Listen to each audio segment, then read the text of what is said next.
और बड़ी खबर में बात सेक्स रैकेट के खुलासे की। जमशेदपुर से बड़ी खबर आ रही है जहां सेक्स रैकेट का खुलासा हुआ है। पार्लर में यह सेक्स रैकेट चल रहा था और पुलिस ने पार्लर को सील कर दिया है। पुलिस ने 6 लोगों को गिरफ्तार किया है। मेडिकल जांच के बाद इन्हें जेल भेजा जाएगा। साक्षी थाना क्षेत्र का ये पूरा मामला है। तो देखिए, लौ नगरी में सेक्स रैकेट का खुलासा हुआ है। एक पार्लर में सेक्स रैकेट चल रहा था और पुलिस को सूचना मिली, जिसके बाद पुलिस ने यहां छापेमारी की है। 6 लोगों को पकड़ा है। इसके बाद पार्लर को सील कर दिया गया है। मेडिकल जांच के बाद सभी लोगों को जेल भेज दिया गया है। साक्षी थाना क्षेत्र का ये मामला है। तो तस्वीरें भी हम आपको दिखा रहे हैं। लौ नगरी में सेक्स रैकेट का खुलासा हुआ। एक पार्लर की आड़ में सेक्स रैकेट चलाया जा रहा था। पुलिस को जानकारी मिली, जिसके बाद छापेमारी की गई। 6 लोगों को पकड़ा गया है, जिनको मेडिकल जांच के बाद जेल भेज दिया गया है।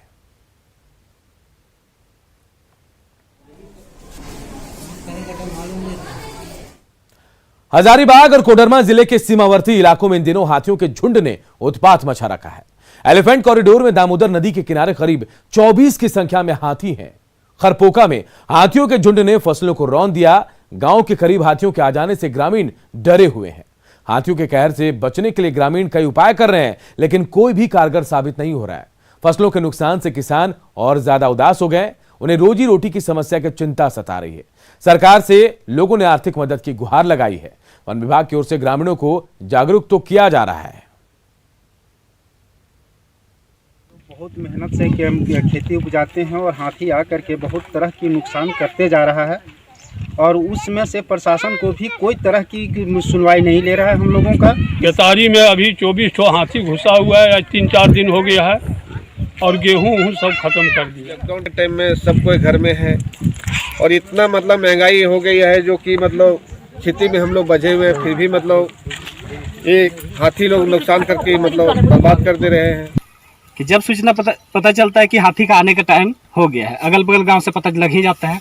उस दौरान आप अपने घर में गोबर का जो उपला गोईठा चिपरी जो बनाते हैं, उसमें मिर्च का गुंडी लगा के कीजिए और उसका यूज जब पता चलता है कि हाथी आ रहा है, जो रास्ता है उसका, उस रास्ते पे आप उसको जला दीजिए, घर के बाहर जला दीजिए। और ज़्यादा से ज़्यादा लाइट जो है, मान लीजिए घर के नज़दीक में है तो लाइट जला दिए, तो लाइट से क्या होता है वो नहीं आता है। और बजट सत्र के तीसरे दिन आज स्थानीय नीति और नियोजन नीति को लेकर सदन में जमकर हंगामा हुआ है। बीजेपी विधायकों ने इस मसले पर कार्यस्थगन प्रस्ताव का नोटिस दिया, जिसे विधानसभा अध्यक्ष ने खारिज कर दिया। इसके बाद बीजेपी विधायक वेल में आ गए और तख्तियां लेकर सदन में नारेबाजी करने लगे। बीजेपी के विधायक मनीष जायसवाल वेल में जमीन पर लेट गए। हंगामे के बीच सदन में आज आर्थिक सर्वेक्षण रिपोर्ट पेश हुआ और इसके बाद सदन की कार्यवाही दोपहर 2 बजे तक के लिए स्थगित कर दी गई। मजाक हो गया सदन का। अच्छा, जो भी बातें उस संदर्भ में आ रही है, वो पर्टिकुलर कुछ ही क्षेत्र से आ रही है। और आइए अब आपको बताते हैं कि नियोजन नीति पर आखिर बवाल क्यों मचा है और क्या थी पुरानी नियोजन नीति, और जिस पर यह बवाल मचा है। 14 जुलाई 2016 को पुरानी नियोजन नीति लागू हुई। तो देखिए, तारीख भी बता रहे हैं। तत्कालीन रघुवर सरकार ने नियोजन नीति बनाई थी। झारखंड के 13 जिले अनुसूचित और 11 जिले गैर अनुसूचित बनाए गए थे। अनुसूचित जिलों में ग्रुप सी और डी में स्थानीय लोगों को 100% आरक्षण मिला था। गैर अनुसूचित जिलों की नौकरी के लिए हर किसी को अप्लाई करने की छूट मिली थी। रघुवर सरकार ने 10 साल के लिए यह नियोजन नीति बनाई थी।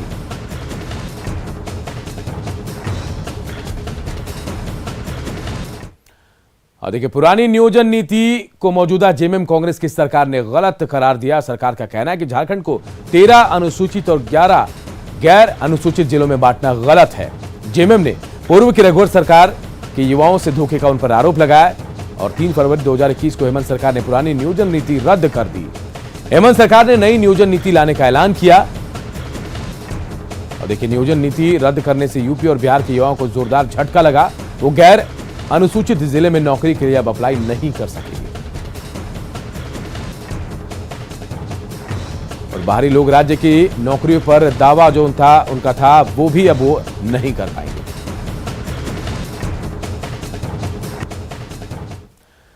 और आइए अब आपको बताते हैं कि नियोजन नीति सरकार क्यों इसमें दुविधा में पड़ी है। पुरानी नियोजन नीति रद्द होने के बाद झारखंड में इस समय कोई नियोजन नीति नहीं है। सरकार के पास नई नियोजन नीति लाने का कोई प्रस्ताव भी नहीं। नई नियुक्तियां 2016 के पूर्व की नियोजन नीति के आधार पर होंगी। 2016 की नियोजन नीति वापस लेने से सरकार असमंजस में है।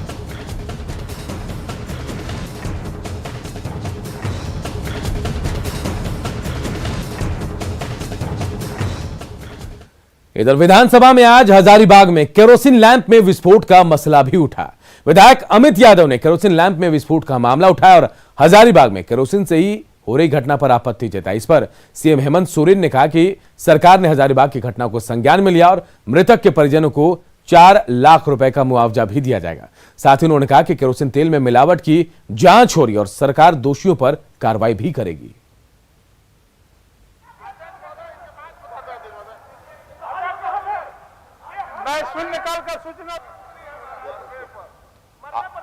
आप देखेंगे अध्यक्ष महोदय कि जो भी बातें उस संदर्भ में आ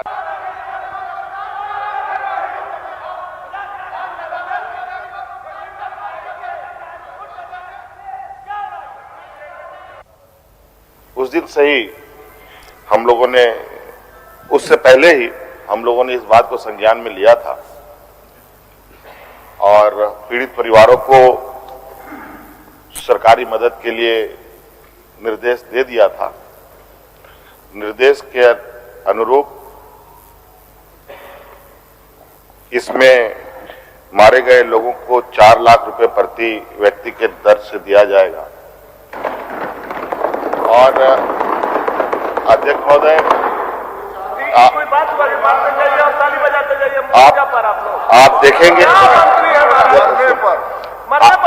आप देखेंगे अध्यक्ष महोदय कि जो भी बातें उस संदर्भ में आ रही है वो पर्टिकुलर कुछ ही क्षेत्र से आ रही है।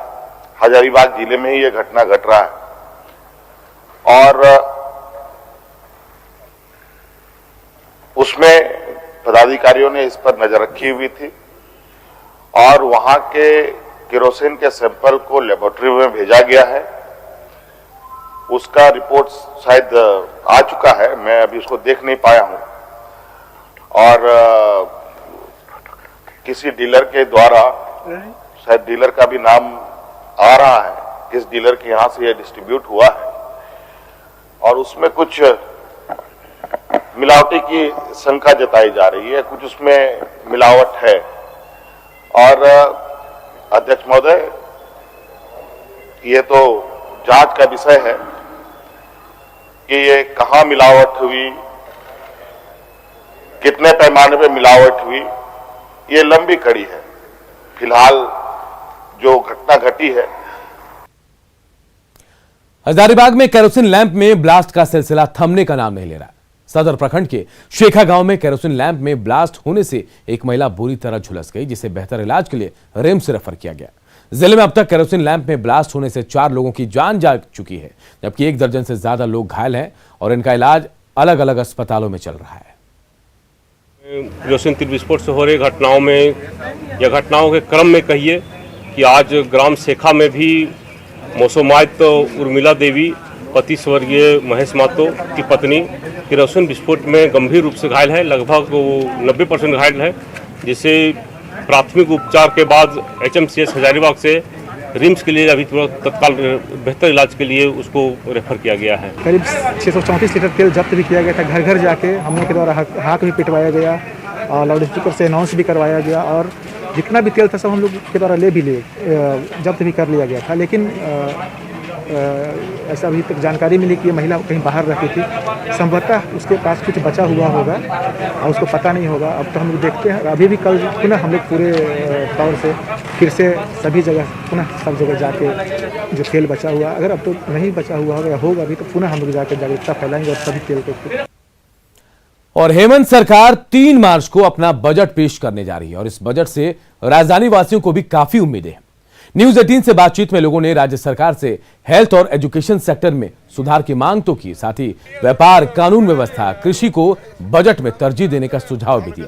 रांची में लोगों से बातचीत की हमारे सहयोगी संजय कुमार सिन्हा ने। बजट का मतलब आम लोग यही समझते हैं कि बजट केंद्र सरकार का होता है, लेकिन ऐसा नहीं है। बजट राज्य सरकार भी पेश करती है और कल हेमंत सरकार 3 मार्च को अपना बजट ला रही है। हम कुछ लोगों से बात कर रहे हैं कि वास्तव में राज्य सरकार की जो बजट है उनसे लोगों की क्या उम्मीदें हैं। वास्तव में कल जो हेमंत सरकार जो बजट लेकर आ रही है सर, आप लोग उनसे क्या उम्मीदें रखते हैं कि बजट में क्या कुछ खास होगा हम लोगों के लिए? बजट में हम यही चाहेंगे, रांची झारखंड की राजधानी है, पिछले 20 वर्षों से झारखंड बना के आज तक 24 घंटा बिजली नहीं है। कल भी दिन भर बिजली आती जाती रही है। हम सरकार से आगे का बजट कैसा बनाइए, तो सस्ती बिजली दीजिए। दिल्ली में लोग सस्ती बिजली मिल रही है, गरीबों को मिल रही है, यहाँ भी मिलनी चाहिए। और साथ में बिजली 24 घंटा चाहिए, हमारा अधिकार है रांची का राजधानी के नागरिक होने के नाते। हम चाहते हैं कि स्कूल कॉलेजेस जो भी और जो क्या बोलते हैं आपको कोचिंग इंस्टीट्यूट है जो बंद है अभी तक, वो खुल जाए ताकि यहाँ के बच्चे जो हैं सब खुल गए, अब खुल रहे हैं। नहीं शायद बोले कि कल सेंट्रल गाइडलाइन से शायद आगे बढ़ गया। हाँ तो ठीक है, इसका जो है बढ़िया से पढ़ाई हो, लिखाई हो। एक कहना चाहता हूँ कि यहाँ का लॉ एंड ऑर्डर सुधर जाए, बिजली सुधर जाए। अब गर्मी आने वाली है, पानी के लोग परेशान हैं, लोगों को सामान्य जनजीवन जीने की उम्मीद है। तो हमारे हेमंत सरकार से गुजारिश है कि वो स्टेट को का बजट ऐसा पेश करे जो स्टेट को फायदा हो। मेरा कहना है कि अभी हेल्थ जो है सबसे फोकस पॉइंट है। पब्लिक हेल्थ सिस्टम अभी कोरोना काल में समझ में आ गया कि एकदम ख़त्म है। इस पे सरकार का बजट बढ़ना चाहिए। यहाँ के लोग बहुत सारे अशिक्षित हैं, उसको एजुकेटेड बनाया जाए। जो हम जो टैक्स देते हैं और टैक्स जो पेई है उसको भी थोड़ा सा राहत मिलना चाहिए। यहाँ का एजुकेशन सिस्टम ऐसा होना चाहिए, दिल्ली स्टाइल होना चाहिए। दिल्ली में जैसा जी, बजट को लेकर बिल्कुल कई अहम मुद्दे यहाँ से उठाए गए हैं। साथ ही जो बजट को लेकर केंद्र सरकार के पहचान की मुहर है, उम्मीद है कि हेमंत सरकार उस बजट पर राज्य सरकार की एक मुहर लगाएगी। साथ ही जिस तरीके से मॉर्निंग वॉक लोगों को फिट रखता है, बजट भी राज्य की सेहत को उतना ही फिट रखता है। संजय कुमार सिन्हा, न्यूज़ 18 रांची। और चारा घोटाला से जुड़ी एक अहम खबर और बड़ी खबर इस वक्त आ रही है। डोरंडा ट्रेजरी से अवैध निकासी से जुड़ा यह मामला है। सीबीआई की विशेष कोर्ट में आज सुनवाई नहीं हो पाई है। कोरोना के बढ़ते मामले को लेकर यह अहम सुनवाई नहीं हुई है। सभी कोर्ट में अब 6 मार्च तक वर्चुअल सुनवाई होगी। लालू मामले में फिजिकल कोर्ट में आज सुनवाई होनी थी, जो अब नहीं हुई है। कोरोना के मामले बढ़ रहे हैं, जिसे लेकर ये सुनवाई आज नहीं हुई है, क्योंकि ये फिजिकल कोर्ट चलना था। लेकिन अब कहा जा रहा है कि सभी कोर्ट में अब 6 मार्च तक वर्चुअल सुनवाई होगी।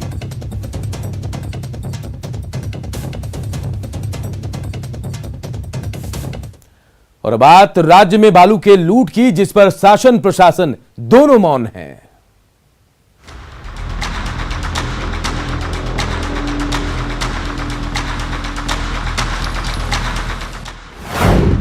झारखंड में शासन प्रशासन फेल।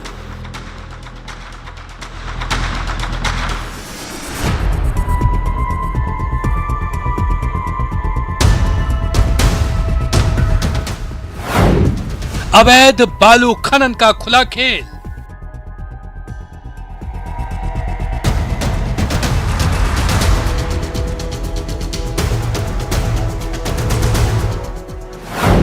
खुलेआम मची है लूट।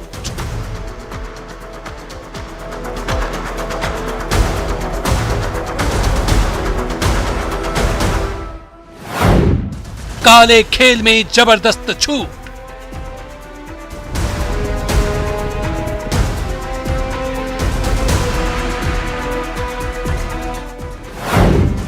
खाकी खादी का ऐसा गठजोड़।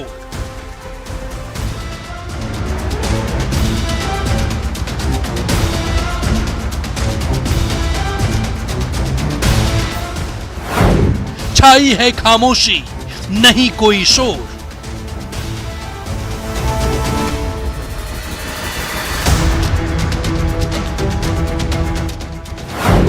काली कमाई का सबको मिलता हिस्सा।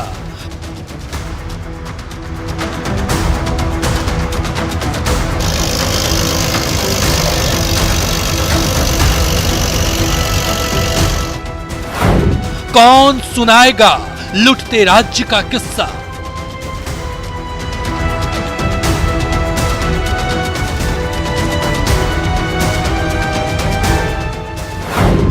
खुला खेल, शासन प्रशासन फेल।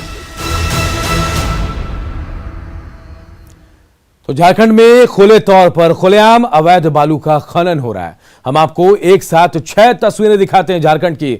अलग अलग जिलों की तस्वीरें, गढ़वा, पलामू, दुमका, सरायकेला, खूंटी और पाकुड़ की तस्वीरें, जहां दिन के उजाले में बालू खनन का काला खेल चल रहा है।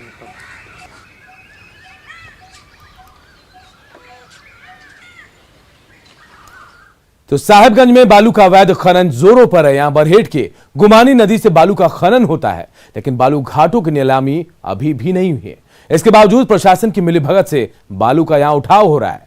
बालू घाटों से मजदूर लगवा कर वहां से बालू का उठाव किया जा रहा है और साथ ही कई थाने से होकर बालू की गाड़ियां भी गुजरती हैं, लेकिन इसके बावजूद कोई कार्रवाई नहीं।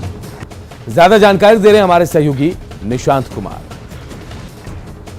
जिले में इन दिनों बालू का अवैध खनन जोरों पर है। आपको दिखाना चाहेंगे कि ये बरहेट के गुमान नदी का नज़ारा है। इसको आप देख सकते हैं कि किस तरीके से धड़ल्ले से बालू का खनन किया जा रहा है। ट्रैक्टर में मजदूर जो है वो बालू को लोड कर रहे हैं। सबसे बड़ा सवाल यह है कि अभी जिले में 13 बालू घाट हैं और उन बालू घाटों की नीलामी नहीं हुई। ऐसे में एक बड़ा सवाल है कि धड़ल्ले से आखिर बालू का खनन कैसे किया जा रहा है। निशांत, न्यूज़ 18, साहिबगंज। खूंटी के तोरपा, कर्रा, रनिया थाना क्षेत्र के साथ रांची खूंटी जिला के सीमावर्ती कांची नदी के किनारे वाले क्षेत्रों में बड़े पैमाने पर बालू का अवैध खनन और ढुलाई भी हो रही है। रोजाना यहां से 100 से ज्यादा हाईवा से रांची और जमशेदपुर बालू को भेजा जाता है। यहां भी बालू का पूरा खेल जो है पुलिस प्रशासन की मिलीभगत से चलता है। बालू घाट की बंदोबस्ती होती तो ग्राम सभा में रॉयल्टी का पैसा जमा होता और गांव का विकास होता। वहीं राज्य को और केंद्र को राजस्व की प्राप्ति भी होती है, लेकिन सरकार बंदोबस्ती क्यों नहीं करा रही है, ये बड़ा सवाल है।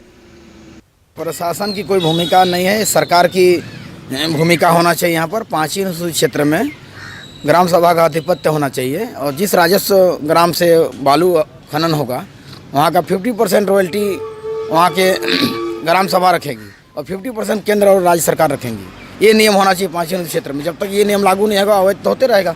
सरकार का कौन सारा काम वैध होता है। खूंटी और रांची जिला का सीमावर्ती क्षेत्र जो है वहाँ पर हम अभी मौजूद हैं।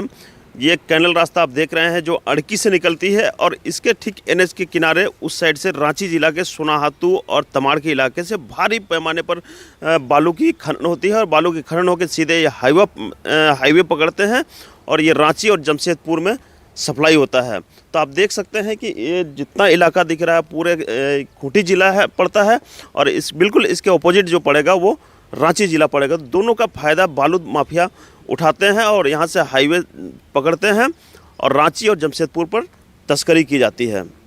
खूंटी से न्यूज़ 18 के लिए अरविंद सिंह। और इन तस्वीरों के सामने आने के बाद अब कई सवाल भी उठ रहे हैं। सवाल बेहद अहम और इनके जवाब भी बेहद अहम है जो मिलने चाहिए। सवाल यह है कि खुलेआम चल रहा है खेल तो फिर प्रशासन को भनक इसकी क्यों नहीं मिली। और सवाल यह भी कि राज्य की संपत्ति को नुकसान हो रहा है और कार्रवाई इन पर कब तक होगी। और दिन के उजाले में अवैध खनन हो रहा है, काला खेल चल रहा है, फिर इसके बावजूद कैसे बच रहे हैं माफिया।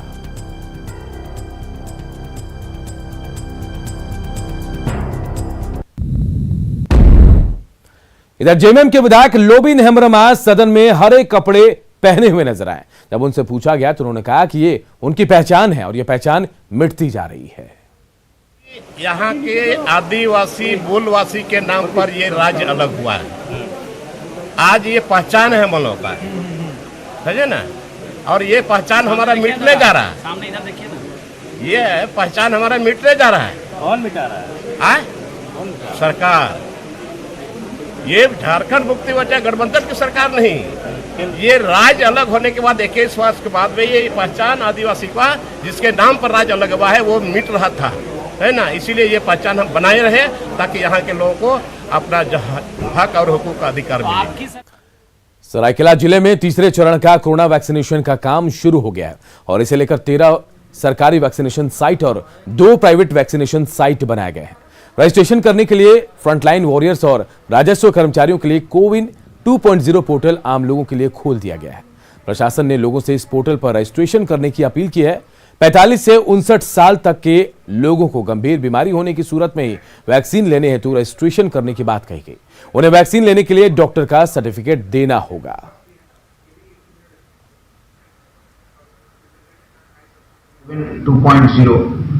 जो पोर्टल पूर्व में हेल्थ केयर वर्कर और हमारे राजस्व कर्मियों के लिए जो यूज किया जा रहा था, उसी पोर्टल में अभी आम जनता के लिए भी वैक्सीन के लिए अपना नाम रजिस्टर कर सकते हैं। 45 to 59 के बीच में यदि आप हैं तो आपको, यदि गंभीर बीमारी से ग्रसित हैं, तभी आपको वैक्सीन के लिए आप रजिस्टर कर सकते हैं। और 60 प्लस अगर आप हैं तो आपको सभी को ऑनलाइन के माध्यम से आप रजिस्टर कर सकते हैं। 45 जो कोमॉर्बिड है वैसे लोगों को जो हम लोग वैक्सीनेशन करेंगे तो उनको दो तरह से आना पड़ेगा, या तो उसको ऑनलाइन करना पड़ेगा या ऑन साइट आना पड़ेगा। लेकिन कोमॉर्बिड है, इसका एक सर्टिफिकेशन उनको करना पड़ेगा। एक जीनियस की पहचान छोटी उम्र में ही हो जाती है और वो अपना कमाल जो है छोटी उम्र से ही दिखाना शुरू कर देते हैं। नेटवर्क 18 की खास पहल में ऐसे कुछ जीनियस से आपको रूबरू करा रहे हैं बायजूस यंग जीनियस में। पिछले हफ्ते आप मिले ओलंपियाड एग्जाम के एक्सपर्ट सिद्धार्थ कुमार गोपाल और अंडर 15 टेबल टेनिस चैंपियन सुहाना सैनी से, और इनका उत्साह बढ़ाया पीवी सिंधु ने। आइए देखते हैं उसी की एक झलक। नमस्कार, मैं हूं आनंद नरसिम्हा, इस मंच पर आपका मित्र और मेजबान। आज तक आप कितने टूर्नामेंट्स जीत चुकी हैं? मुश्किल है बताना, बट 30 तो जीत ही होंगे इंटरनेशनली और 40 अबव तो नेशनली। भाई कोई चुल्लू लाओ, भाई पानी लाओ। डूब जाता हूं इसमें। आप दोनों जब खेलते हैं तो कौन जीतता है? ये जीतती। तो आप दोनों के बीच एक मुकाबला हो जाए। Winning and losing is secondary, but the only thing is we have to believe in ourselves. Yeah. I think that is the only thing I wish and I hope and I do the same thing. And I wish that you do the same thing. How many exams have you written till date? I have written 80 to 90 exams this year. 80 to 90 exams this year. My God, you just love writing exams. Yes. There are no shortcuts to success.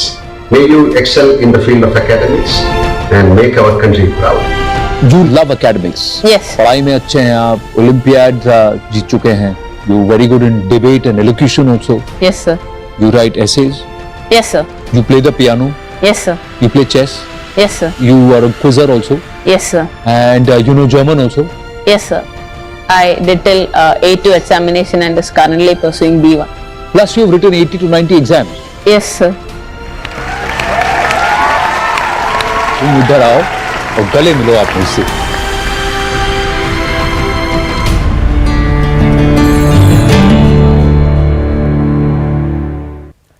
और इस bulletin में इतना ही, लेकिन खबरें लगातार जारी है। देखते रहिए न्यूज़ 18 बिहार झारखंड।